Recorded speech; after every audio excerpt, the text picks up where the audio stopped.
should be going, but also, you know what helps? Add to stage. Doesn't that help if I'm actually on it? See, I'm still only doing this once a week. I still getting used to it. But hey, this is also why I figured go ahead and start a little early. I'll wait on talking about any of the Star Trek stuff. But yeah, let's actually wait. I already did that. Let's just see if this is gonna work. Yeah, sure. Open it in that tab. Early. I'll wait on talking about it. Yes, it is live. Yay! That might have gone through. Nope, stop. Told it to pause and it didn't. All right. So cool. Got about 5 minutes, but hey, troubleshooting. Need a little bit of time for that. You know, that does still make me wonder, why does it always say, because I've noticed every single time, it seems very unlikely that anyone is actually watching, but it showed up a 1 in Rumble. Now, the video, the thing I just pulled up to test that it's actually going was on YouTube, because that's what I'm actually keeping track. I have a database. It's a variant of the database I originally made for the landing party, but keeping track of their scores, I'm keeping track of my ratings in it as in this copy of it. But it's also, I'm still putting in the YouTube links there to keep track of stuff. And also, it's a good trigger for if an episode has been if one of the Star Trek animated series episodes has a score yet, if I've watched it yet, it's a good way to check on that, because hey, there's some reference on YouTube. But yeah, because I'm using YouTube. YouTube is the primary thing, even though I am going through Rumble, and I mean, it works. It seems like the only problems I'm having are because of me. So, but yeah, still, going nicely, going nicely. But yeah, it's like I can understand the one from YouTube, although I already closed that tab, so that should be gone. But then one on Rumble, it's like, where's that coming from? I don't know. Anyway, still got some time. So something else I can talk about is actually I got a couple things I can talk about, but I want to talk about this one first because, well, yeah, I'll just grab it. I got this a while ago, a few months ago. I'm still watching through them, but yeah, Abbott and Costello, the complete Universal Pictures collection. I love Abbott and Costello. So much fun getting to watch these movies. My parents have, I think it's the same list of movies, but on DVD. But I saw that because that's all Blu-ray, and they do look good. They do look good. I think it was around $50. I saw. It's just like I got that and the Twilight Zone Blu-rays, and both together were like under $100. So yeah, that was awesome. So much fun to watch through those. I watched earlier today, Little Giant, which is not one that I'm super familiar with, but it's like, oh. I mean, true, you don't have comic duos like that anymore, but you certainly don't see movies made like that anymore. Just so fun and entertaining. And it has one of the bits is 7 times 13 is 28. It's from their vaudeville days, and they use it in a few movies. But there's a part of me that would love to show that to some people that I know who are either my age or younger, especially the younger ones who might not even know who Abbott and Costello are, but also the whole they might not have the sense of humor to get the joke initially. That they'll just be like, but wait, no, that's not right. But then watch it, it's like, no, this is what they're doing. I was like, turn the brain off a little bit and just enjoy. Because like the whole thing is you're getting frustrated just like Abbott is. It's just, yeah. Anyway, yeah, that is fun. That is fun. And next is The Time of Their Lives, which is actually one of my favorite Abbott Costello films. So definitely look forward to when I can get to that. Other thing I can mention, because they are what the YouTube channel has been going at, the videos going out on the main channel, the only channel. Well, it's not on Rumble, it's only on YouTube. The pre-recorded videos, the assigned reading videos, I finally finished, and I mentioned this in the weekly thing I put out on the Substack, and the Fiction Method Substack. If you want to try looking at, I think there should be a link in the this description. Hang on. Yeah, it is. Okay. But I'd been going through this thing, the Ripperverse Omnibus. I actually have finished going through it for the videos. I am that far into it for the written review, because I read through things first and then I have my notes. I go back through and write things up then. So yeah, That's going to take a while. There's a lot there to go through, and also some of the criticisms I have, they take me a while to give because it's what I do, and I don't have word counts. Well, word limits, I should say. That might be dangerous. I am better at writing. I can condense and focus better in writing than when talking, but I can still ramble. Well, not exactly ramble. It's more I can go on a rant, be like, here's this problem. Let me just explain every little way it's a problem. All right, now we're at 9 o'clock. So let's start talking about this episode. So Beyond the Farthest Star. It is the first aired episode outside of LA. I'll explain that. It's the first aired episode for Star Trek: The Animated Series, right there. So I guess first explaining why is it not in LA. So it's so silly. I have a feeling it had to have been look, we're just going to dodge a lawsuit here. At the time this was airing, George Takei was apparently running for city council, and there was a concern, maybe was a little bit of a threat, that if they aired an episode during the campaign with him in it, that would count towards the equal time regulation that the FCC has. And just previous video, because the one I did last week is what they aired first in LA, because he's not in that one. I tried to explain it, probably did a poor job. I'll try again, hopefully more succinctly. Equal time is basically saying that when you have, somebody who is supporting a specific political decision, like one side of it, one choice, you're freely allowed to do that, but you do need to allow the opposing voice to also come and speak for equal time. I don't think it's necessarily like, oh, well, they got 5 minutes and 10 seconds, so I need to get 5 minutes. Not necessarily like that, but it's still like, okay, they got a 5-minute segment, you get a 5-minute segment. I don't think that they're literally with a stopwatch, but it would also be if somebody got like a half-hour interview talking about it. Yeah, the opposing view needs to get half-hour interview as well. It can't be like just a 5-minute rebuttal. It's like that. I'm pretty sure would be considered. That's not the spirit of it, unless they accept that, which maybe you'd say, hey, I only need 5 minutes. But anyway, is real regulation, and it makes sense to exist. But the idea of applying it to a cartoon where he's just doing his day job as an actor, it's like, come on. But as I said, it's very possible it was just to avoid a possible lawsuit, because it's not a lawsuit you want to have, which some companies have figured that out recently. But anyway, yeah, so this one was aired second there, but it was the fourth produced. That's why it's the fourth of these streams that I'm doing, because I'm going in the production order. Boy, is it... Let me actually quickly look, because I do have that here. Are there... Okay, I had a... Oh, no. One time.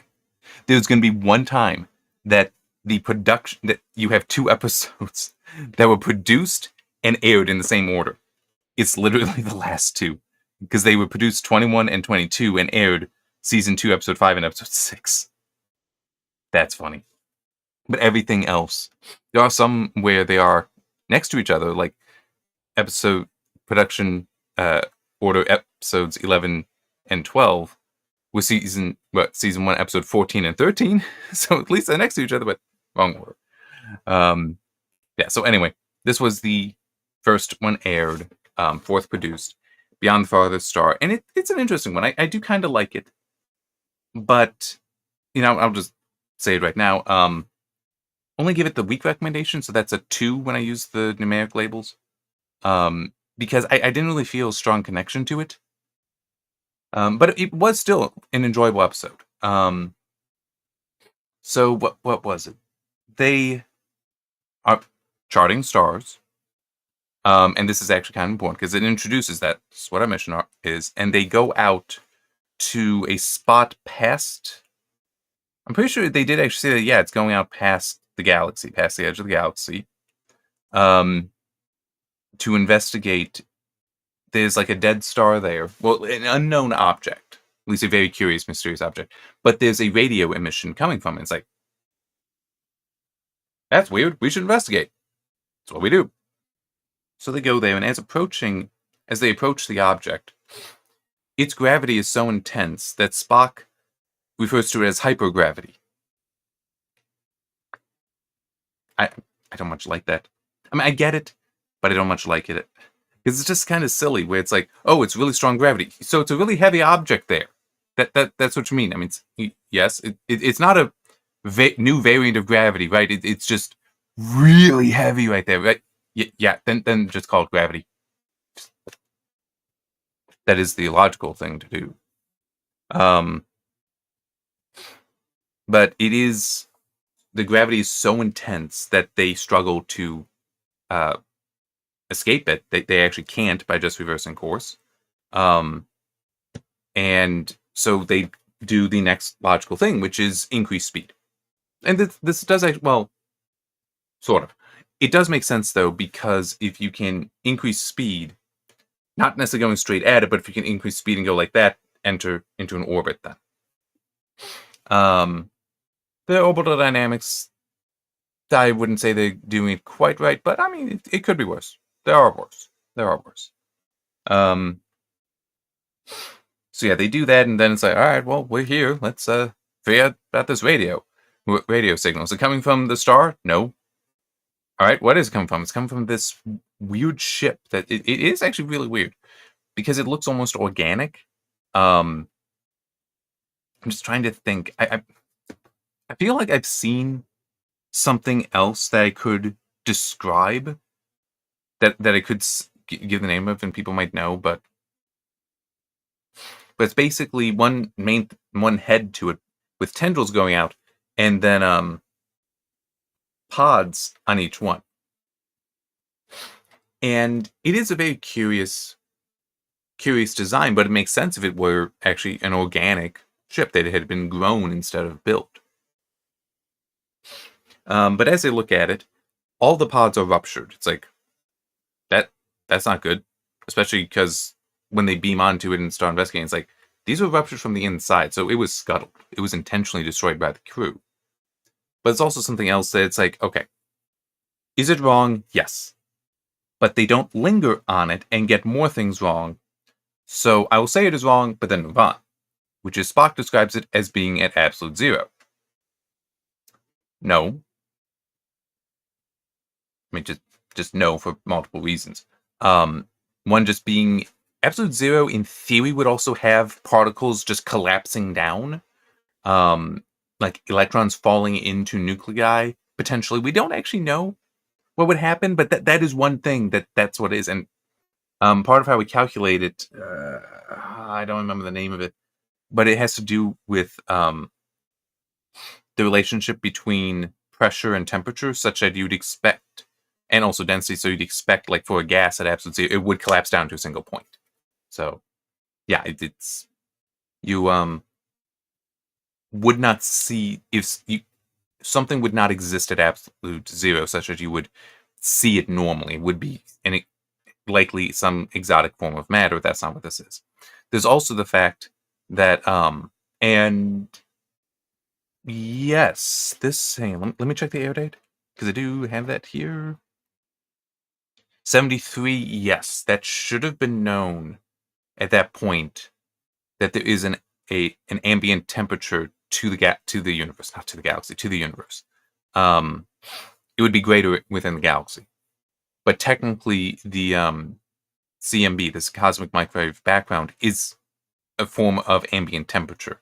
So it is, because that exists, it would never be possible for any object to naturally approach and reach absolute zero in the universe, because there is always some amount of energy there, so it's always absorbed, because absolute zero would be the absence of energy. But they don't linger on it.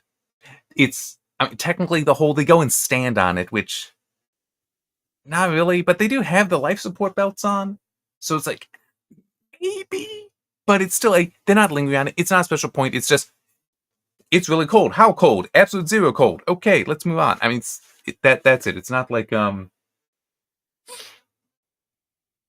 Revenge of the Sith, that novelization, or ironically, there actually is a reference to absolute zero in the omnibus here, and I'm actually not almost there. I'm getting where I am because it's in Great War of Separation #2, and that's the one I'm currently writing up the section on. And one of the excepts in it is described as being at absolute zero, which I'm trying to remember. Well, okay, no. Hang on. Bose-Einstein constant, that is not necessarily at absolute zero. Oh, no. Here, call me absolute as an absolute zero. And it's like, yeah, and certain things about that, again, that's not how that works. Yeah, it's one of those things you are unfortunate. You know what? Maybe I should. Maybe that might be a reason why. I don't know how interested I am in something like Project Hail Mary, either the movie or the book, but it just occurred to me, that's a guy, uh, Andy, I think it is, Andrew Weir. I remember Weir's the last name. It seems like he does really invest the time and effort into getting the science fiction accurate or reasonable, at least. Maybe I should get it just so it's like, oh my god, I'm reading this, and it's like I'm not complaining. I don't have complaints here. That would be nice, but it would be a while before I get to it because I've got, I know what the next when I get back to the assigned reading videos, I'm gonna finish up the written review first. When I get back to doing that, I know what the next two are, so that would probably have to wait. So I can wait on when buying, but I mean, it does occur to me that might be nice to just finally be like, oh, I don't need to worry about to. It's like calling out everything that's wrong, or I'll actually learn something.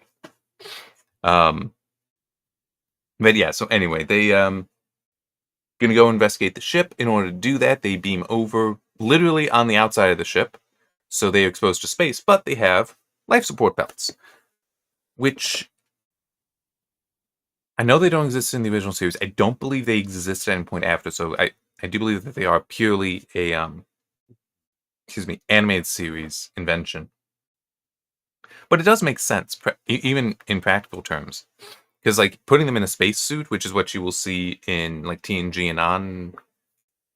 Although I don't really remember how much they actually spend in spacesuits in that. But anyway, that's a completely different. Like somebody needs to come in and design what those spacesuits should look like.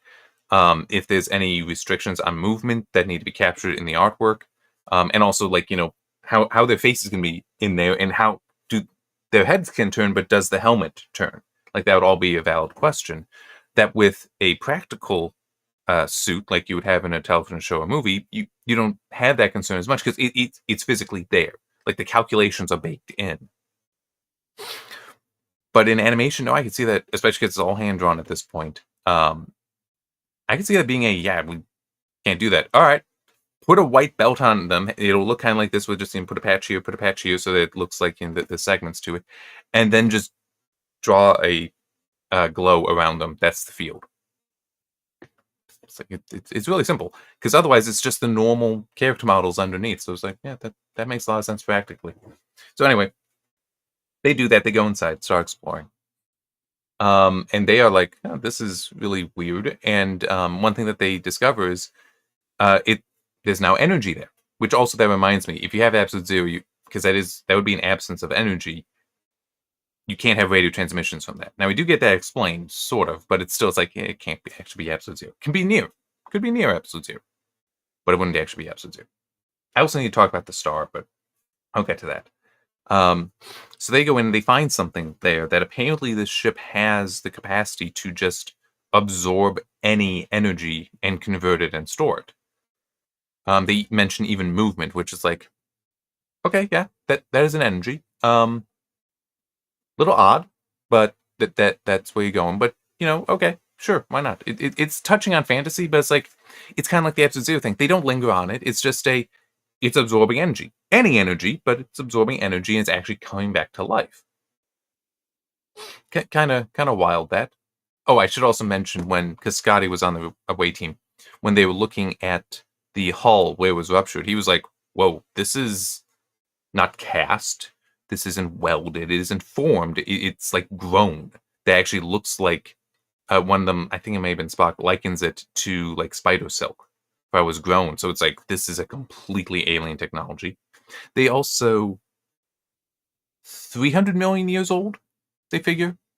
For the species that built it would be older, but it's like this has been sitting there for 300 million years, which is a good long time. That would be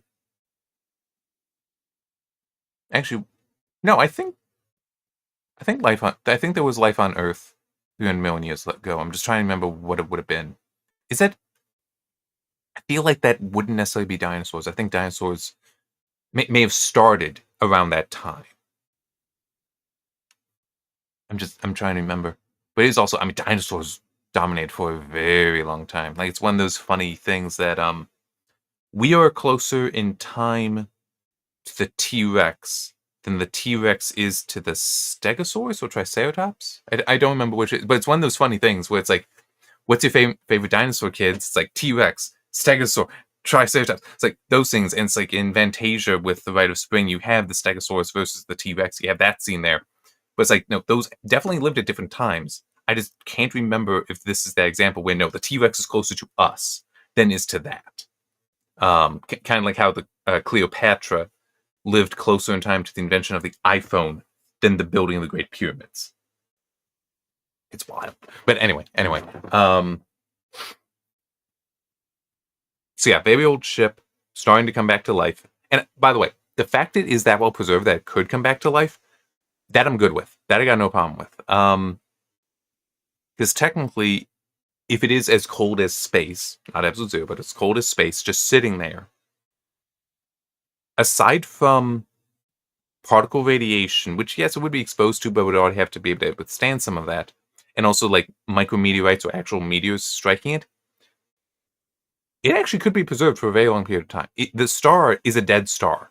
I'm not sure if how they drew it makes sense, but it's a dead star. It's not emitting any light. It's not actively burning or anything. So it is reasonable that it wouldn't be damaging the ship necessarily. So, but yeah, it is weird how it's drawn because it looks like there's craters on it, and I don't think so.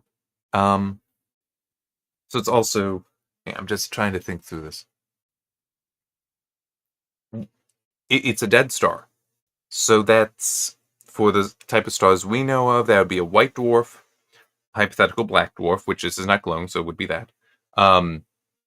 Neutron stars, which pulsars are a variant of that. Hypothetical strange star, we don't need to count black holes. Strange star is, well, okay. Neutron star is the particles have, of the mass of the star has collapsed in such a way that the electrons have fallen into the protons. Everything is converted into neutrons, more or less. I think there are still some protons there, but it's basically a very dense soup of nucleons, protons and neutrons. I think predominantly neutrons. It's more of a, I can believe that there's a mix of protons still existing there. But anyhow, so there's that. A strange star is a hypothetical object. We have no idea if one of these exists, but could there be a point where when a star collapses, that's between a neutron star and a black hole, where now instead of it being made of nucleons, it's made of subnucleonic particles, such as quarks and gluons, which are the two primary components that make a nucleon, such as a neutron or a proton. Both of those would be exceedingly dense objects, such that I don't think you could have a crater on it like what is shown in this episode. So yeah, that wouldn't make sense. A white dwarf, even cooled down to a black dwarf, I don't know. I know. And by the way, they don't have a name for it. They don't. It's just a dead star. Let me clarify that, because how I mentioned Revenge of the Sith earlier, they are describing what would technically be a black dwarf, but so much of that is just they get it wrong. It's one of those things. It's like you mention absolute zero here, but you don't linger on it, so you're not making additional mistakes. Like, okay, you're just throwing in a bit of jargon. It's wrong, but let's move on. In that, you threw in a bit of jargon. It's wrong, but you're not moving on. You're lingering on it. You're doing other things here that are wrong. So it's like, okay, now I have to go at you for this. I have to hold it against you then. So yeah, you got that. But could a white dwarf, if an object struck it, a small object, because white dwarfs, they can be about the size of the Earth, the mass of the sun, but about the size of the Earth. if an object struck it, like a meteor, would it leave a crater? I There's part of me wants to say no because the gravity should be so high. I would think it wouldn't allow, and the density should be so high. I would think it wouldn't allow for any ejection of mass such that it would produce a crater. Um, yeah, I'm not certain, and it's also at least some white dwarfs are predominantly carbon because I remember there being this was a few years ago. They found an object that looked like about the size of a planet, but looked like it could have been so much just carbon there that it actually would be a diamond at the Yato carat scale. I don't remember where Yato is on the prefixes for the metric system. It's really up there because it's planet-sized diamond. But then later I did see a follow-up talking about that where it's like, yeah, this might actually just be a white dwarf, not some freakish planet. But anyway, and so I'm not the happiest with how they drew it, but I mean, I can understand trying to give it some definition. It just seems odd. So anyway, coming back to it. They're on the ship. It's starting to power up. They keep exploring. They come to a door where Spock, of all people, there's a panel there. I'm just going to shoot it with a phaser. It's like, I don't even remember him talking about it. It's like, how are we going to get that door open? Well, if we provide energy to this panel, such as with our phasers, it may open. It's like, that would make sense. I would accept that. I'm good with that. We can do that. But it's no, they just come to a door and he just goes zap. It's like, really? You don't have something more logical than that? Or even just a logical explanation of what you're doing? Anyway, they go in. Door closes behind them, and then they notice that the and actually, hang on, let me check. I think somebody tried to have it in as a goof, which I would not actually agree with. Yeah, when the alien door closes on the landing party, the light support force fields surrounding them vanish. They did not shut them off. It says it's a plot hole. I disagree with that. It does happen. It does happen, but I disagree with this being a plot hole. The purpose of the life support belt is to provide such things as gravity, heat, the temperature, and atmosphere, right? Once they're in that room, though, the ship has actually activated and is providing them with an atmosphere that is properly heated and gravity. So life support belt, it would make sense. It's a dynamic thing that in theory you would use on other planets and such as to protect from noxious gases and such, or just when it's really cold, when it's really hot. It's like it would make sense that it's a dynamic system. It may find that, hey, I don't need it anymore. The environment is correct. I'll just turn off. That actually makes perfect sense because it's not like you then see it on again later. It's just they're spontaneously off. But it's like, and now true, I'm just giving a headcanon reason, which could be incorrect, but it's not unreasonable, which is why I would not consider that a plot hole. I would classify it as something else, but at least I wouldn't necessarily consider it incorrectly regarded as a goof. I wouldn't necessarily go that far, but it is just you can't explain it. You can't explain it. So anyway, they're in there, and it's sealed. It's like, okay, let's call the Enterprise and try to beam us out. Oh, the signal's not going through. So they are completely sealed in there. I think it's Scotty tries using a phaser to get out, but it's not active anymore, which, I mean, that technically makes some sense. I mean, you're in a room on a ship that's already been demonstrated to be able to absorb any and all energy. It being able to absorb the energy of a broadcast makes sense. It being able to absorb the energy out of a phaser you're holding makes sense. Technically, it could also absorb the energy out of the life support belts, but we're not going there. I mean, they don't mention it, but it's like, okay. This all is not unreasonable. They are trapped, though. But then they go and find this station that it even says, like, this doesn't look original. This looks like something that was fashioned together later. And when they go over to it, it activates and it starts playing a message, but they don't understand it. Spock is eventually able to get it translated. But the door behind them, there's now, it's magnetically sealed, but now there's something trying to get in. Some magnetic flux being applied, and also they had noticed that there was a magnetic flux on the ship, which seemed odd, but it was the source of the radio waves. Well, the message is going, he finally gets it translated, and it's saying that, hey, danger, you need to leave. because we found this entity that took over the ship. It is a malevolent entity, and we concluded that we cannot leave here with it. That it would be better for us to destroy our own ship, to scuttle it, to sacrifice ourselves, and allow it to enter the galaxy. So that's what happened to the ship, and then it's like, oh, obviously we don't want that to happen to us. And it's also kind of a problem that they know this, but no one else does. So, but the entity eventually does manage to break into the room, resulting in some explosions. And basically, the moment the Enterprise has a transporter lock on them, they beam them out of there. So they are beamed out before they are killed by the entity or anything like that. But unfortunately, the entity was able to come with them. Why the transporter beam also picked up the entity, I'm not sure, but I mean, to be fair, I'm not sure if the transporter beam has been worked out yet, because like in the novelizations, it is talked about, like end of Star Trek 4, when Jillian jumps onto Kirk to go with him, he does actually try to make a point. I'm trying to remember if he might not say, but he does think it, and it's like, she's not going to understand. As though the beam only like goes out this far from him, and so if something were to cross that, like I would lose my hand. Which is interesting because in TNG, I think.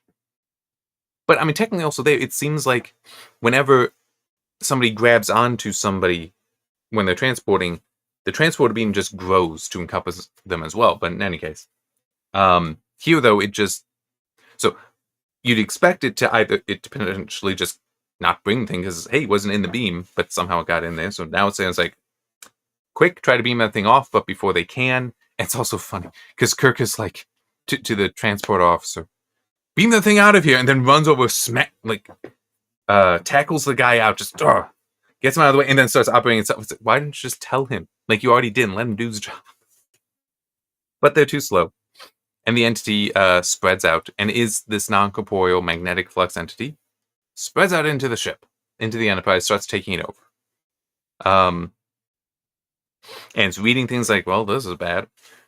But they get up to the bridge, and they manage to put, as it is continuing to get stuff on, to get control of stuff, I don't remember what they describe it as, like a low frequency field of some kind. I just don't remember frequency of what, on the navigation computer.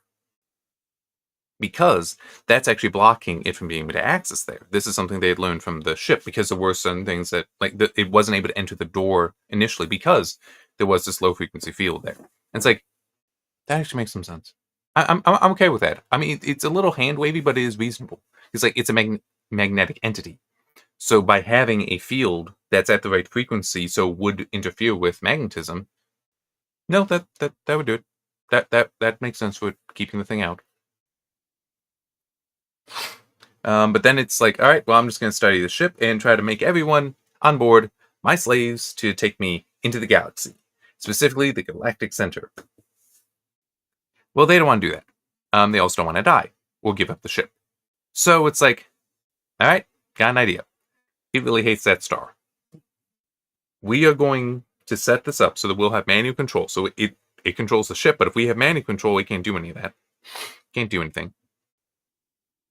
And even though it does have, apparently in the top of the bridge is this dome thing that can just shoot out phaser blasts in any direction. So it actually shoots at Kirk, it shoots at Spock. It's like, that's an interesting thing to have that is never used at any other time. I guess it's, just a animated series, but you also don't see it in later series.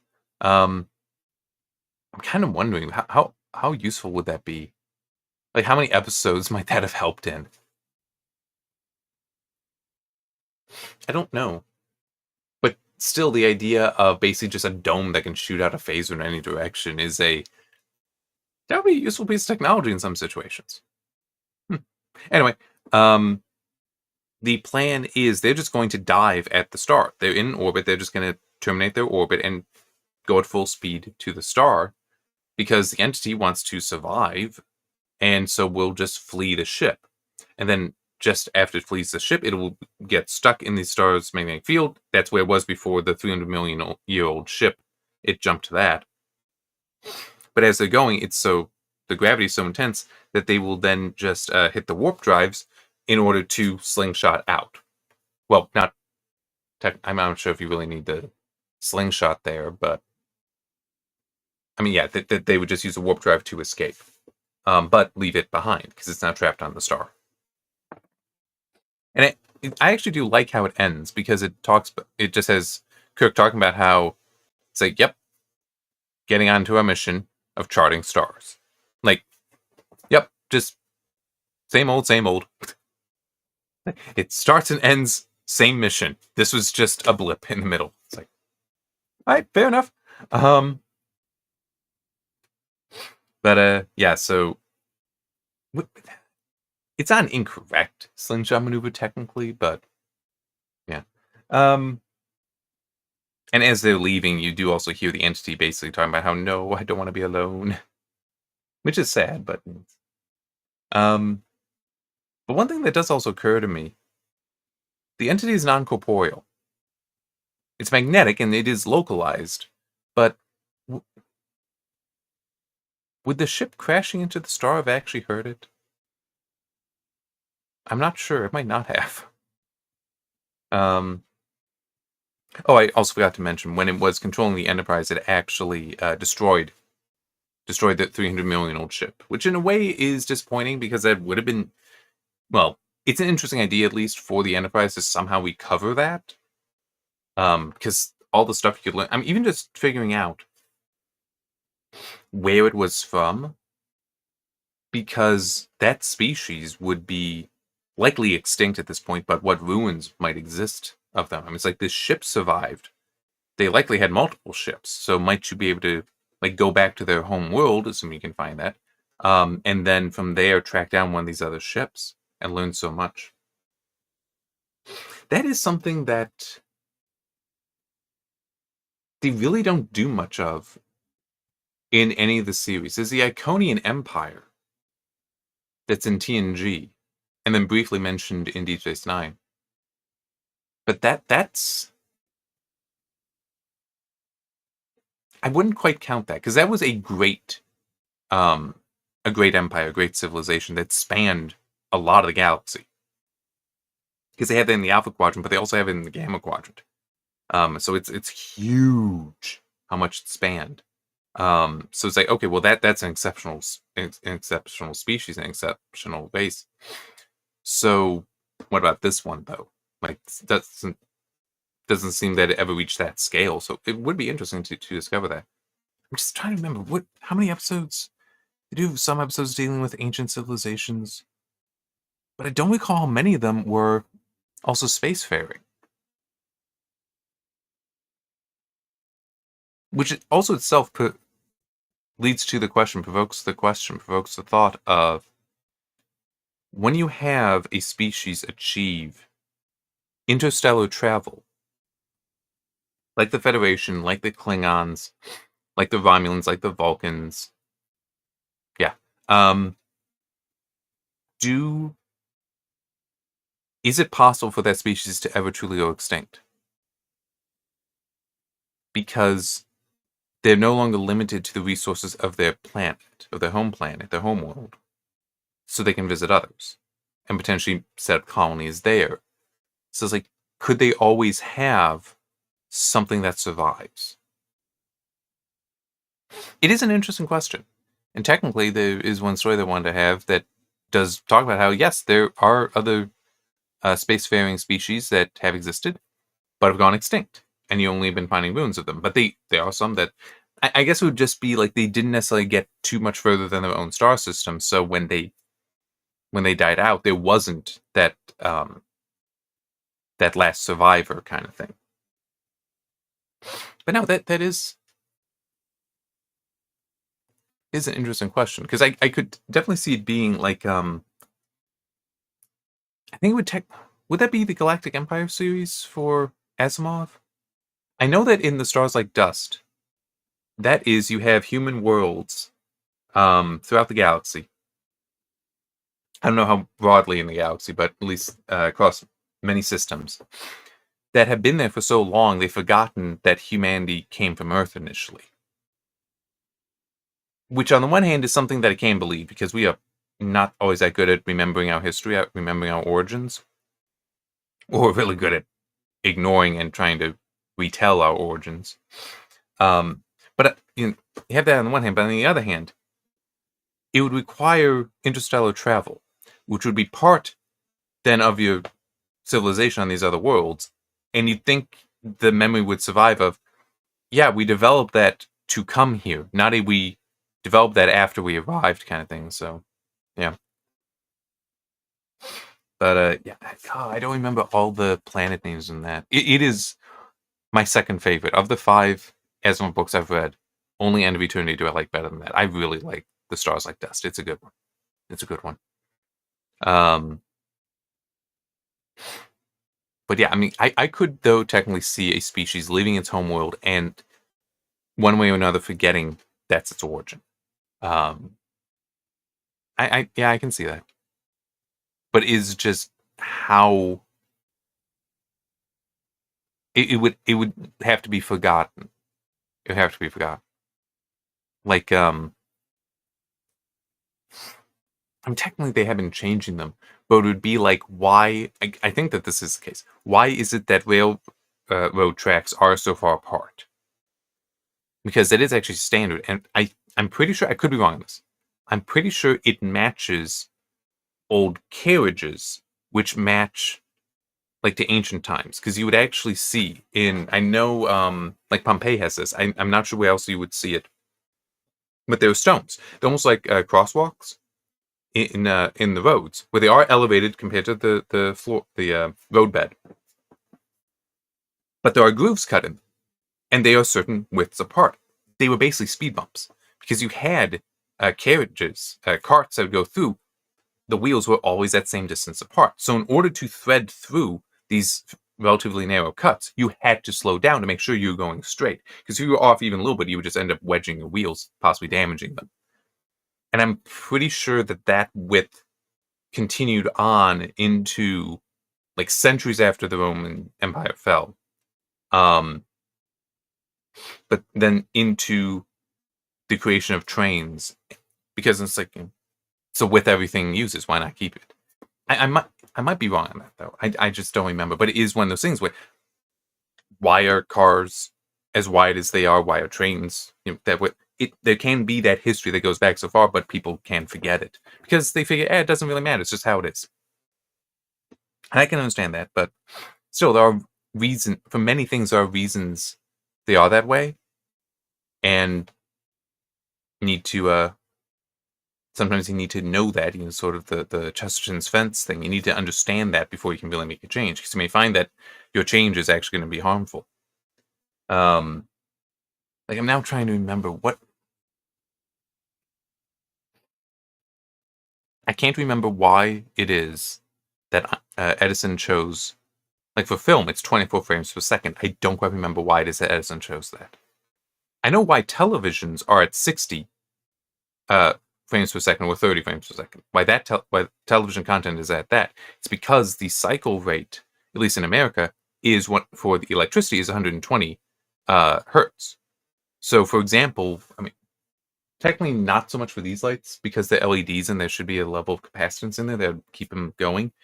But for definitely incandescent bulbs, if you were to look at those at high speed, you would actually see them pulsing on and off. But it's fast enough that you don't see that. Well, when inventing televisions, because they are powered on AC, so you have that alternating current, you have that up and down, they actually have to have the cycle rate match that, so that then you don't have, like, in the middle of the image, cycles down.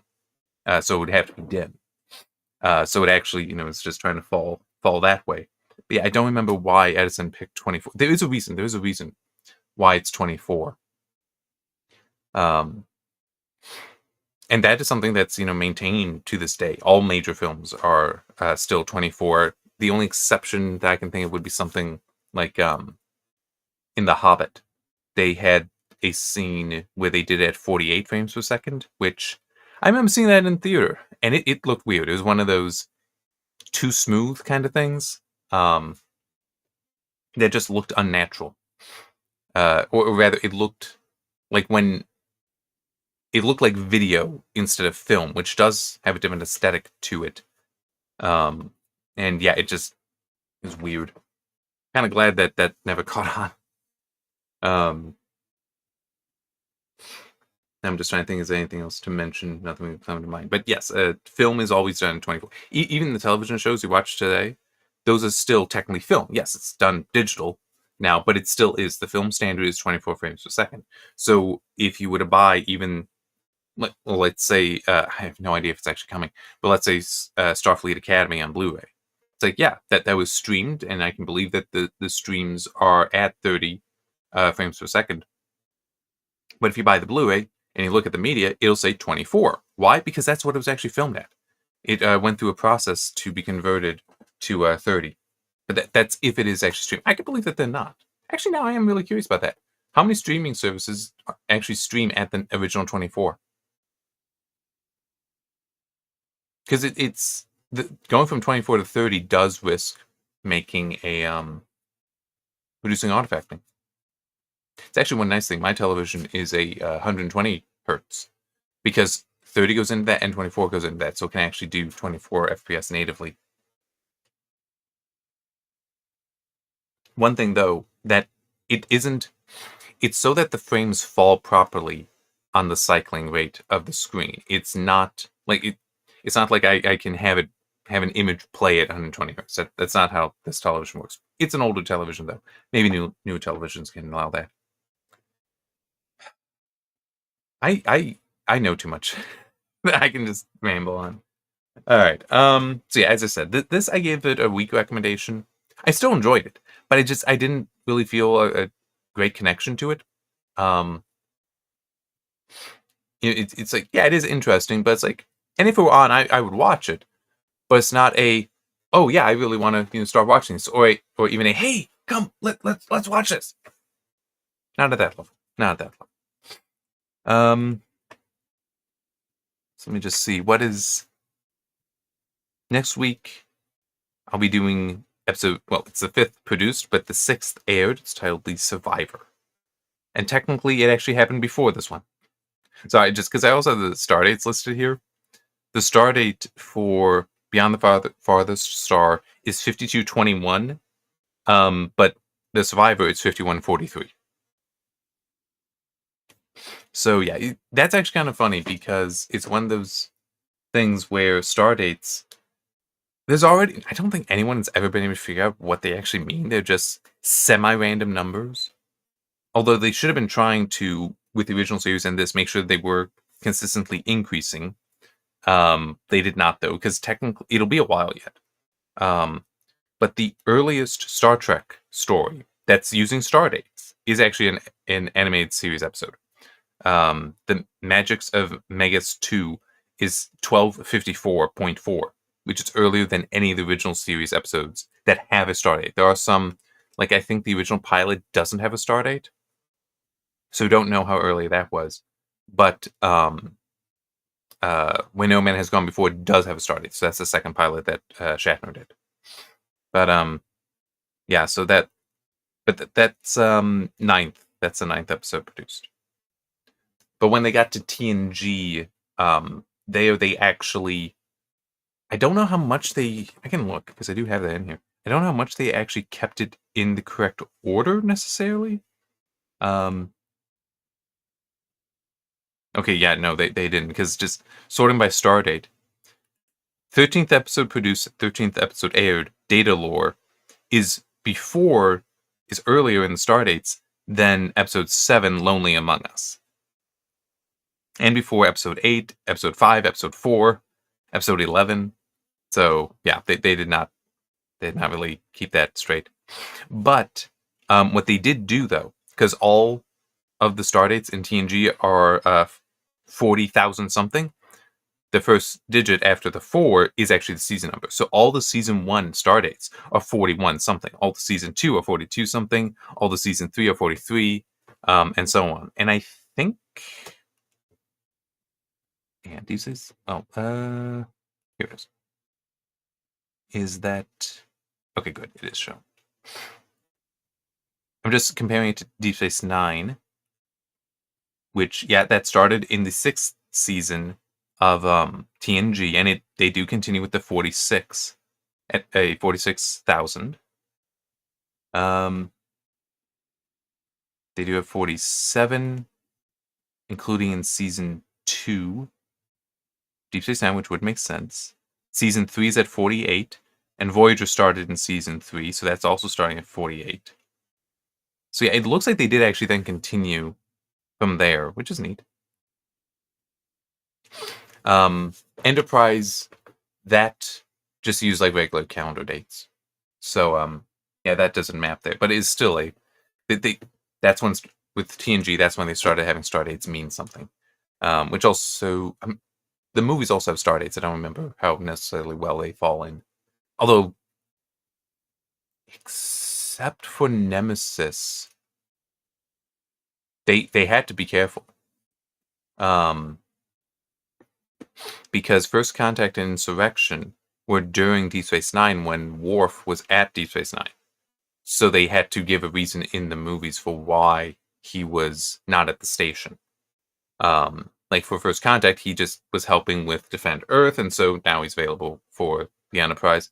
Then in Insurrection, I think it was just he was like on vacation or something and came to visit.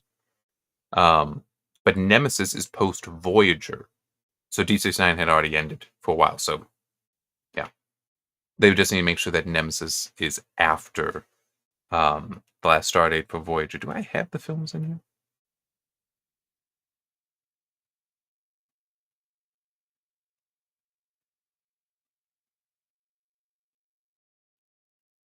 I don't have all of them. Hang on. Oh no, there it is. Okay. I thought that was okay. Hang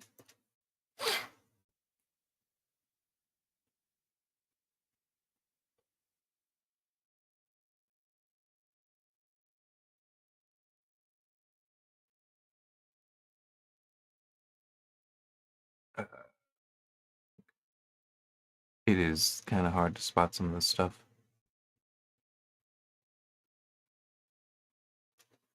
Okay, well, hey, let's just do it that way. Last of Voyager, and I know I can stop the stream at any point.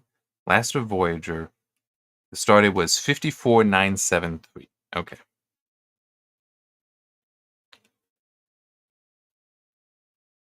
Okay, and Nemesis was 56844. So yes, wow, that's actually in theory set 2 years later. Aired 2002. Well, released 2002. Okay, no, that's actually not too reasonable. Not unreasonable. Because the finale for Voyager was 2001, was May 2001. I still remember that. While Nemesis was December 2002, so being 2000 off in the start date, that's not unreasonable because it is like a year and a half. All right. But yes, I do actually remember watching the Voyager finale when it aired.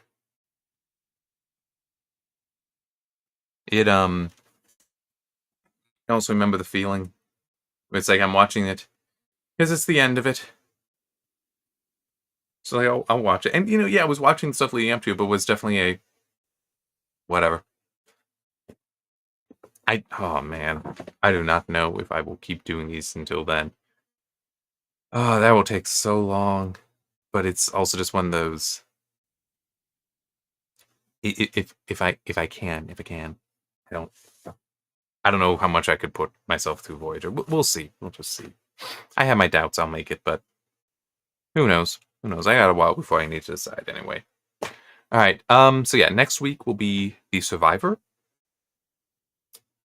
I'm just really finding myself because you have an urge to continue talking. I just don't know about what. I feel like there's something could grab onto, but instead, I'll just try to say, see you next week for The Survivor.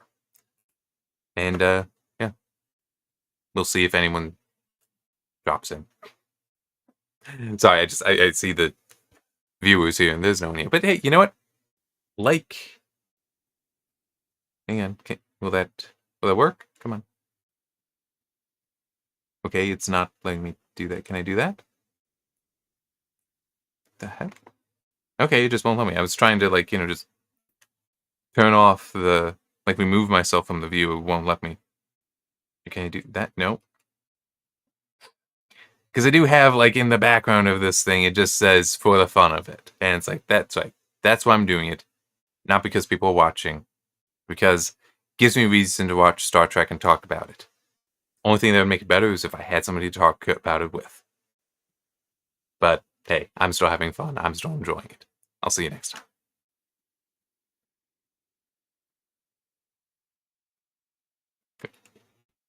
Yes, and what the heck? I told it to. Rumble's just not being responsive.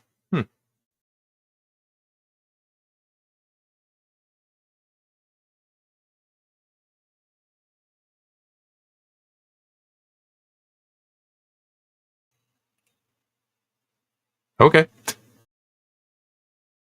So now it's okay. Now it's being responsive, but you can see the because it's fun. What is it? Yeah. Just because it's fun. All right.